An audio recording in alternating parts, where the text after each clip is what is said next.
राधे राधे, जय श्री कृष्णा। मैं संजू जमहर आप सभी का स्वागत करती हूँ अपने यूट्यूब चैनल पर। एक बहुत ही प्यारा चुटकुला, मजेदार, बहुत ही पुराना हंसी मजाक का चुटकुला नाच गीत है। जैसा लगे मेरे भाई बहन जरूर बताइएगा। कि अपना छैले मधुबनवा आइयो सजना, कि अपना छैले मधुबनवा आइयो सजना। गावना करैले पियवा घर बैठवले, कि अपना छैले मधुबनवा आइयो सजनी, कि अपना छैले मधुबनवा आइयो सजनी।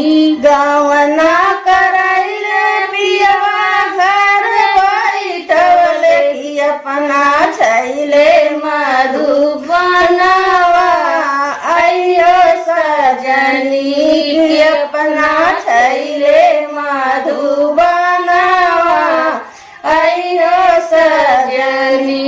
बरवा बरिसवा पियवा चिठिया पढ़ले, मोर चिठिया न बचैया आइयो सजनी, कि हमरे चिठिया न बचैया आइयो सजनी।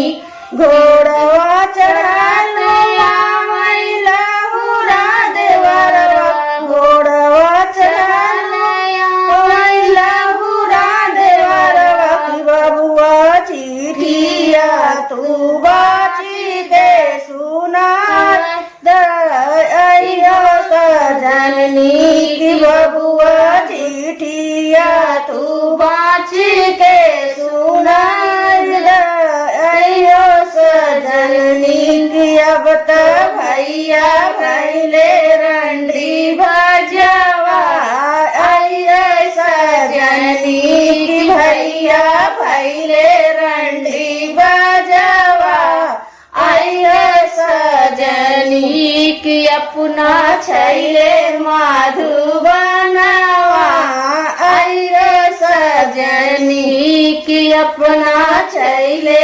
मधुबनवा आइयो सजनी।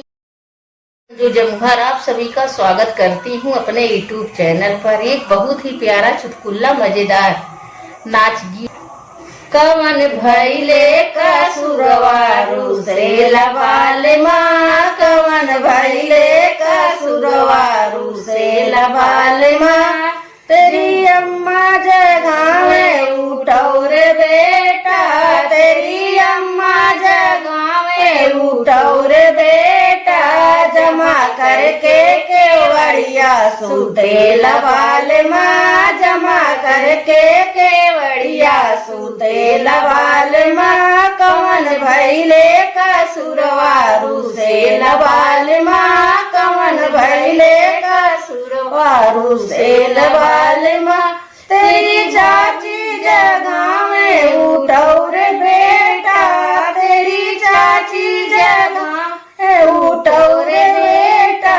बंद करके केवड़िया सूते लबाल माँ, बंद करके केवड़ी सूते लबाल माँ। कवन भैले कसुरवारू से लबाल माँ, कवन भैले कसुरवारू से लबाल माँ।